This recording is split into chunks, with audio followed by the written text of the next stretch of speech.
Hello, and welcome to a bonus episode of Buffy and the Art of Story Season 4. I am Lisa M. Lilly, and I am taking a break between Seasons 4 and 5, but Buffy and the Art of Story will return January 17, 2022 for Buffy vs. Dracula, Season 5, Episode 1. In the meantime, I'm sharing this bonus episode originally recorded for patrons of the podcast, where I compare The Dark Age and A New Man, two episodes that revolve around Buffy and Giles and their relationship. I hope you enjoy the episode, and if you would like access to more bonus content, check out lisalilly.com/Patreon and find out how to become a patron of Buffy and the Art of Story.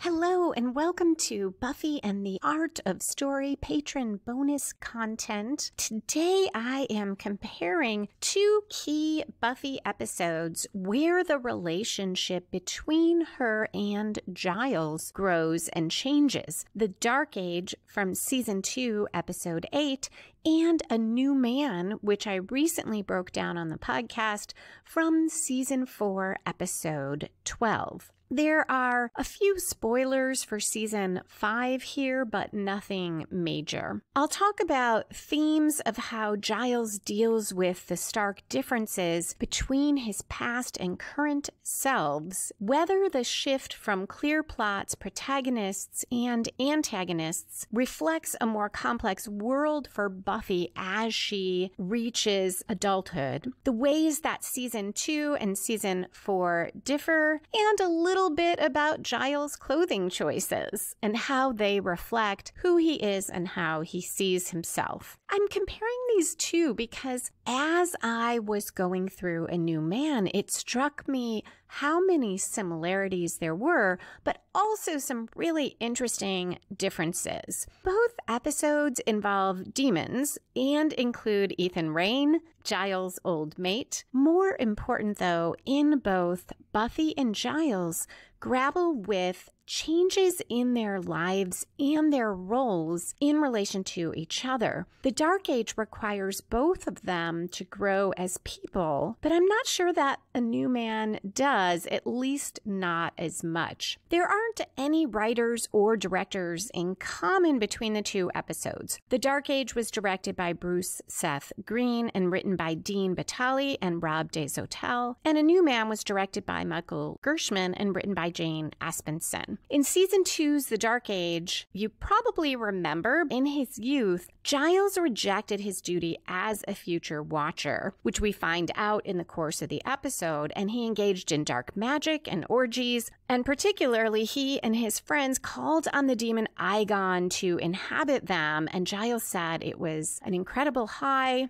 but somebody died. Now in the present, Igon has come back, taking over one old friend after another of Giles's, leading to their deaths, and ultimately threatening Buffy, Jenny Calendar, and Giles himself. In Season 4, A New Man, Giles discovers a prophecy that a demon prince is about to rise, but instead he finds his old mate Ethan Rayne is in town again. Ethan turns Giles into a demon that Buffy eventually tracks and tries to kill. I pulled a quote from each episode that I think sums it up.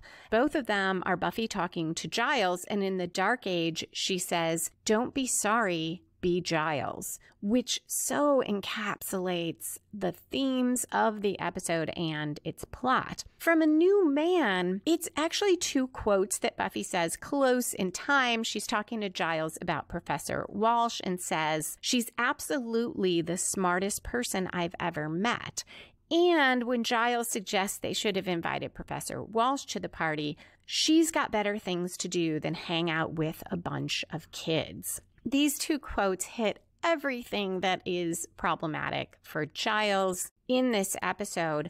And I think it's telling that while the Dark Age could be summed up in that one phrase, "Don't be sorry, be Giles," A New Man took 2 lines and a little bit of explanation there, which shows some of the differences I'll get to about the episodes. One major similarity is that in both, Giles grapples with his present self compared to his past self. In the Dark Age, present-day Giles has embraced his role as Watcher. He often admonishes Buffy to train harder and be more serious, though his approach did soften a bit after Reptile Boy, where Buffy lied to him to go to a fraternity party and he realized he had been pushing her far too hard. Still, he is overall the voice of reason, caution, and wisdom when the episode begins, and he struggles with his past self's actions endangering Buffy and everyone around him,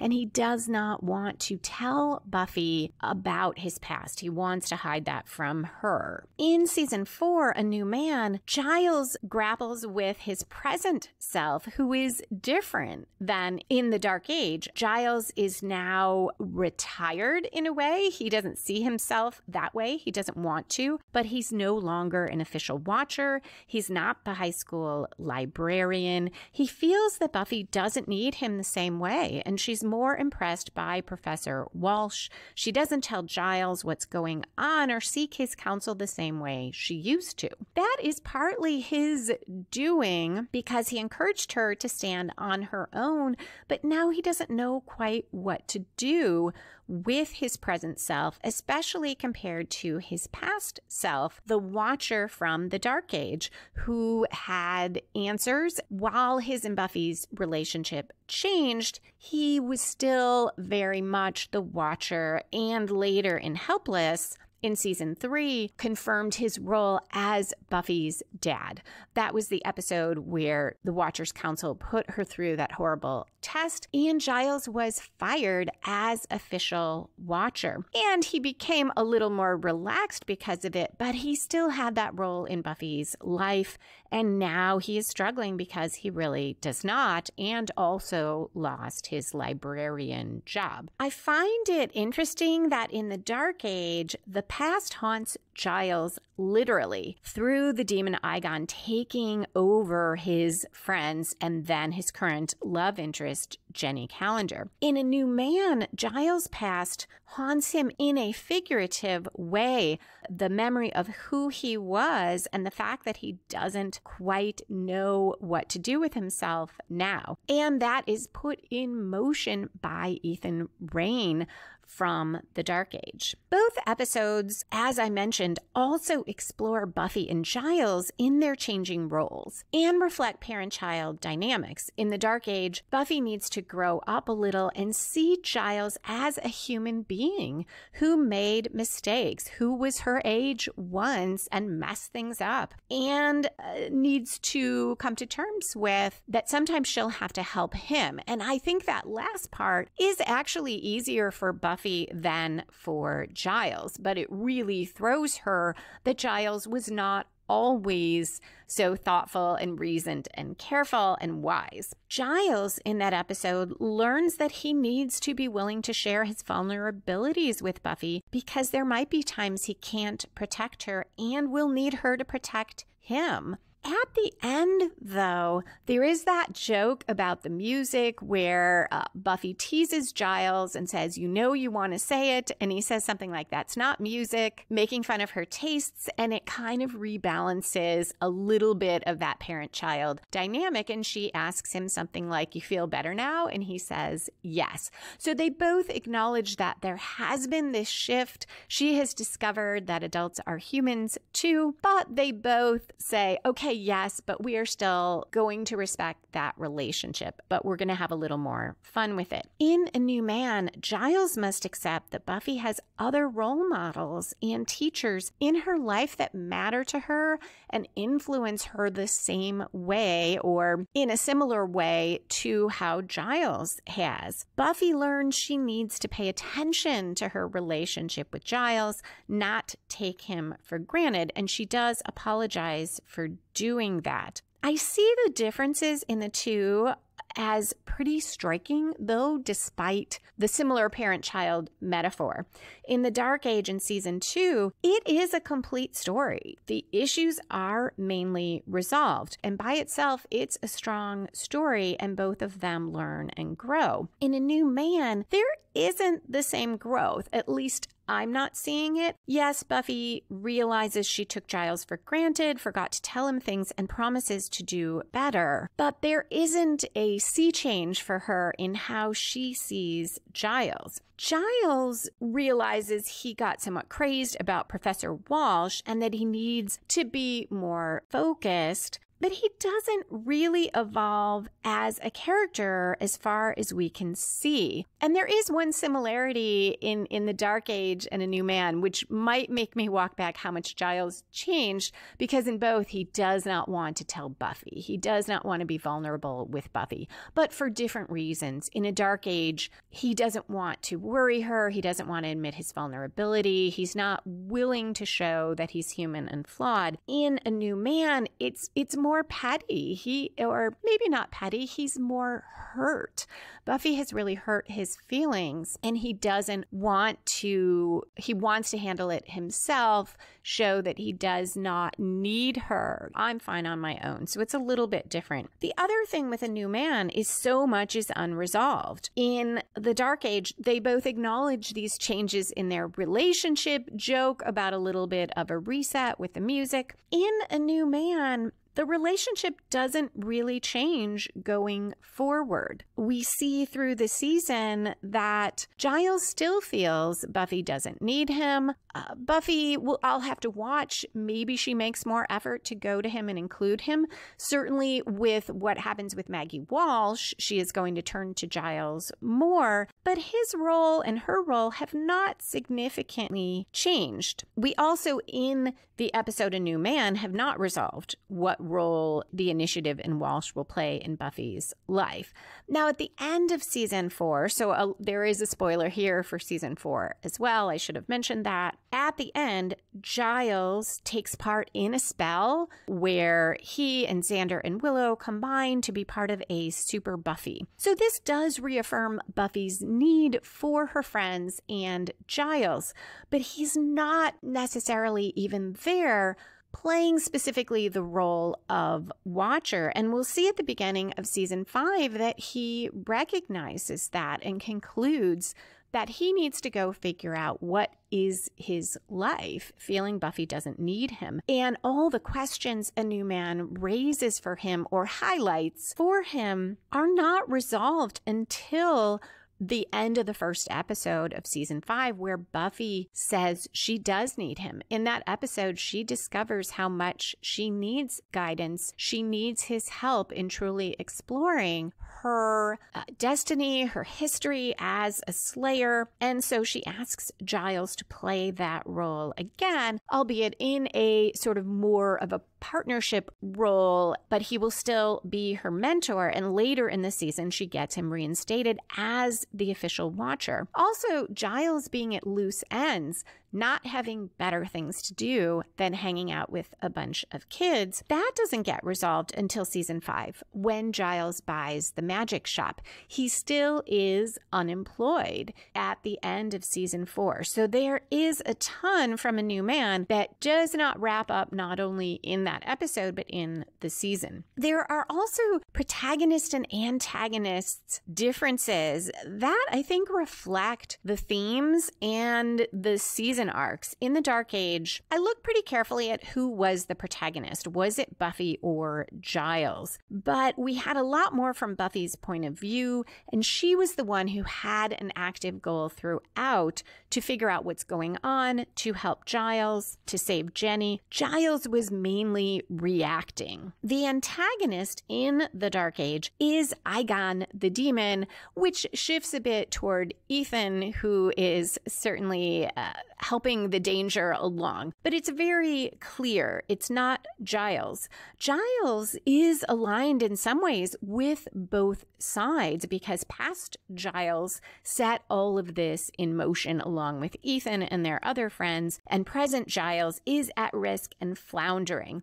And he does need to change. He changes emotionally in learning to be more open with Buffy. So in that way, there is a theme of Giles versus Giles. In A New Man, the protagonist and antagonist as a whole for the episode are not as clear because we have a lot of subplots going as well with season arcs, which was not so much the case in the Dark Age. I'm sure we had some probably background reference to Angel, also with Cordelia becoming a little bit part of the group, but the bulk of the episode focused on that main plot. In A New Man, we have some pretty significant other stories going, including Buffy meeting Professor Walsh for the first time, Riley trying to deal with Buffy's Slayer's strength and skills and experience, Buffy trying to find her footing with does she play herself down to Riley? How is that going to work? Those are pretty important subplots, and that puts the main plot about Giles turning into a demon and struggling with his role in life.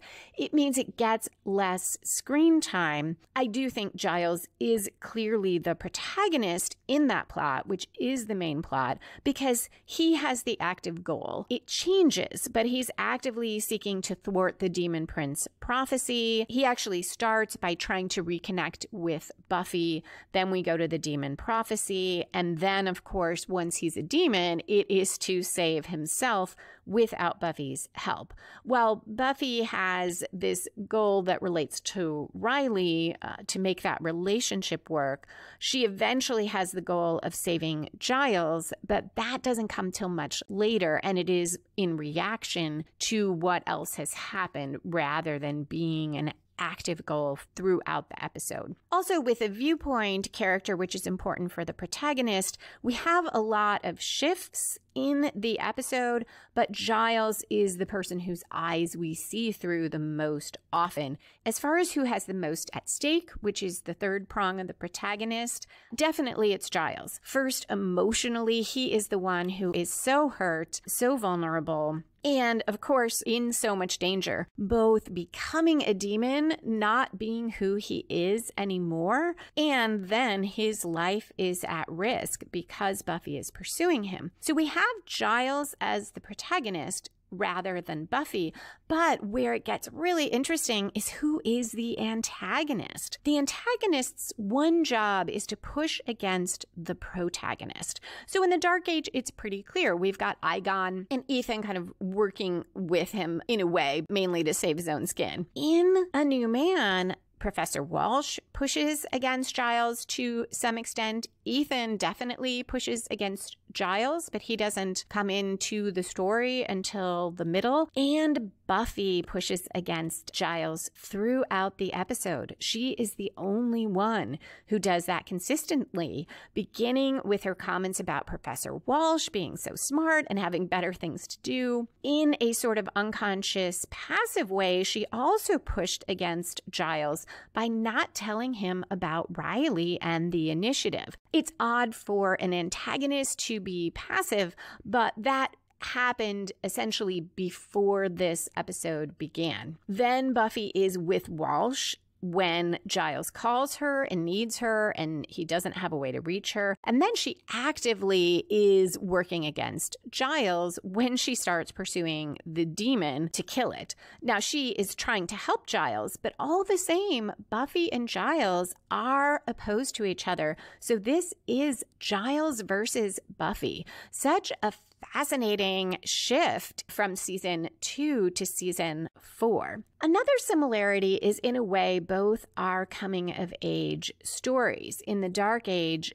it's for Buffy. She deals with nearing adulthood, seeing her parent figure in a new way as human and flawed, and finding a new way to go forward in that relationship. Giles, too, learns and grows by allowing himself to be more human, more flawed. In A New Man, Giles again is dealing with a shift or a sea change in his relationship with Buffy. In The Dark Age, she is in adolescence, nearing adulthood. Now she has reached college age, or for Buffy, that is pretty much being an adult because she shoulders so many responsibilities. And he is the middle-aged parent whose child has gone off to college and who also is at this, what he probably sees as a low point in his professional life. He doesn't have a job, regular or watcher, and he doesn't quite know what to do with himself. As I mentioned, though, I don't see a huge amount of growth. Yes, Buffy and Giles reconnect toward the end of the episode, but we don't necessarily see Giles with any sort of new direction or a sense of peace necessarily about where he is in life. So what is the cause of these shifts from the Dark Age to A New Man? I think the protagonist-antagonist shift reflects the growing complexity of the world for Buffy as a character and her relationships as she reaches adulthood. The Dark Age is a monster story with some very compelling themes, but it's Buffy versus the demon, Slayer versus demon. And in A New Man, we have Watcher versus Slayer, much more complicated. Buffy and Giles are on the same side in the big fight, in the big series conflict, good versus evil, but in the smaller plot within the series, it is Giles versus Buffy. Also, that Giles arc does not resolve until early season 5 also shows that the issues in A New Man just are not as easily solved as the Dark Age. Defeating the bad guy does not bring the same closure. And I think we are seeing a difference in the show and how it's constructed. Season 2 had season arcs, most notably Angel, Spike and Drew. I should have said Buffy and Angel. But almost every episode had a very clear story with clear protagonists and antagonists. Sometimes we had a 2-episode arc, but that story completed. And then there were some season arcs that continued through it. Season 4, though, is much more fluid. There are quite a number of episodes where there is a lot happening that goes to those season-long plots or subplots, but that isn't really vital to the particular episode. A New Man weaves them together pretty well because the Buffy Riley Professor Walsh subplot is key to what happens with Giles, but all the same, it is not like season 2 where we had, okay, this is the one clear main story and we get a little bit of movement on other plots. Another thing that I suspect this reflects is something that patron Raven Dark suggested. I had been talking about maybe the metaphor for season 4 had to do with what happens to your group of friends from high school when you hit college, when you are moving into adulthood. And Raven Dark suggested that maybe the gang as a whole is the protagonist of the season.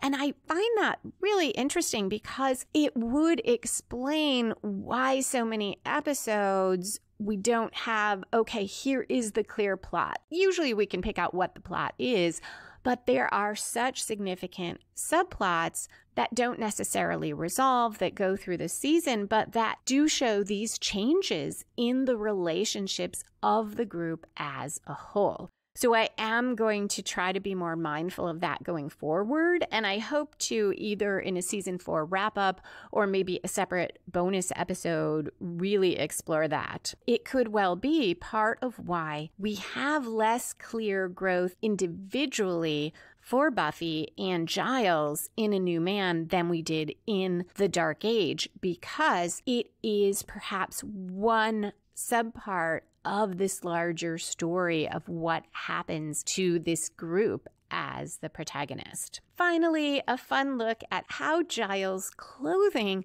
reflects the differences in his life. In the Dark Age, we learn about past Giles, Dark Magic Giles, Ripper Giles, who we see in Band Candy. He wears t-shirts and blue jeans. He smokes cigarettes. His hair is kind of messed up and standing up straight. And in the Dark Age, the present day Giles, in contrast, is almost always in tweed. He wears suits with vests and ties and starched button-down shirts.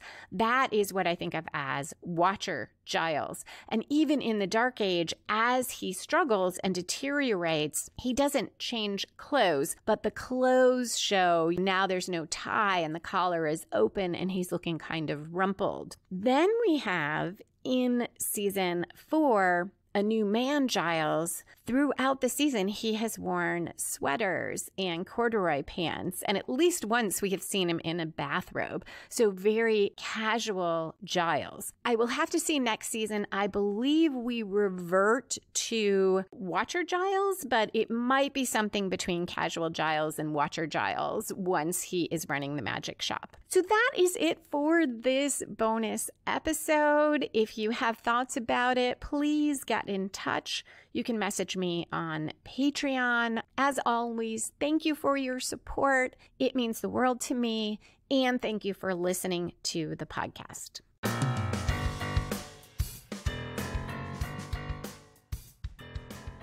Thanks so much for listening to this bonus episode. Buffy and the Art of Story is taking a break between seasons, but will return January 17, 2022 with Season 5, Episode 1, Buffy vs. Dracula. During the break, it's a great time to catch up on back episodes of the podcast. You can find them at lisalily.com/BuffyStory or on my YouTube channel, which you can get to through lisalily.com/YouTube. Or if you would rather catch up by reading, or you have a friend who loves Buffy but doesn't listen to podcasts, check out the Buffy and the Art of Story books. They cover seasons 1 and 2 so far, and you can find those at lisalily.com/Buffy books. If you'd like access to other bonus content for patrons, you can get that for as little as $1 a month and support the podcast at the same time. You can go to my website, lisalily.com/Patreon, or directly to Patreon at patreon.com/LisaMLily. That's Lisa, M as in Marie, Lilly. And I hope to see you all again on January 17, 2022 for Buffy vs. Dracula.